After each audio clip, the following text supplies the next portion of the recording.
gradually changed their culture because of the effect of somewhat colder climate. And the excavations that we made there were superbly carried out in the direction of Richard Flanders, who will explain now something of the results that we got at the Grand Rapids Norton Mounds. Here's a cross-section of this largest mound in the group, which will give you some idea of what we actually found out after our excavations were over. For instance, we found out that the mound was built up of at least 2 layers of different kinds of soil, a dark soil on the bottom and lighter soil for the top of the mound. We also found evidence here for Coffinberry's original excavation, where he had gone down and missed the central burial area. Now, our excavation procedures are designed to give us clues as we take this mound apart and go down through the various layers as to how the mound was constructed. We're looking for clues, for example, as to the location of the central burial area. Let's take a look at some of the procedures that we used.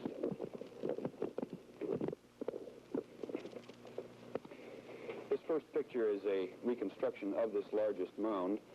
The mound measured approximately 100 feet in diameter, and it was about 16 feet high when we started our excavations.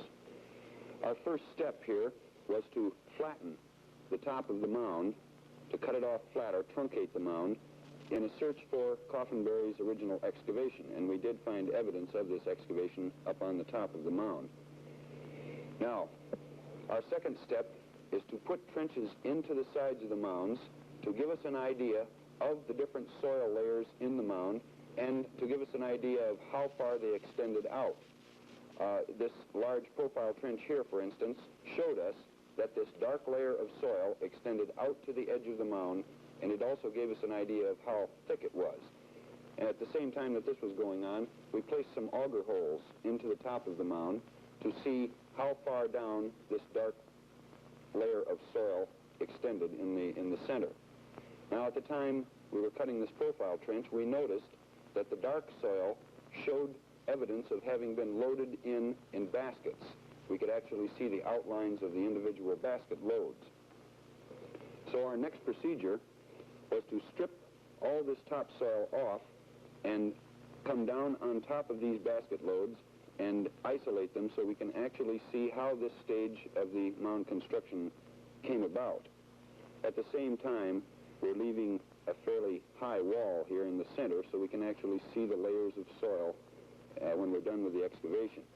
Another thing we're looking for here is a slump in this dark cap area. Now, this slump will indicate that something underneath the mound has collapsed, that there is probably some kind of a structure directly under this point. We have actually found it here.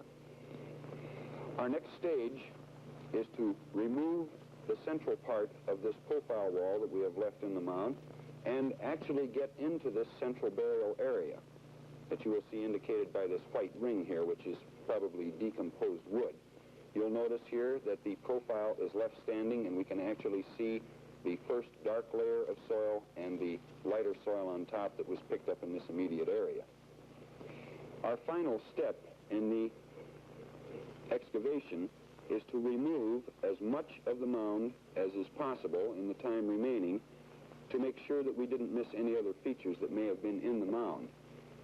Now, at this time, we have come up on the floor of the mound with a pattern of post holes, which are probably the remains of a house that was in this position before the mound was built.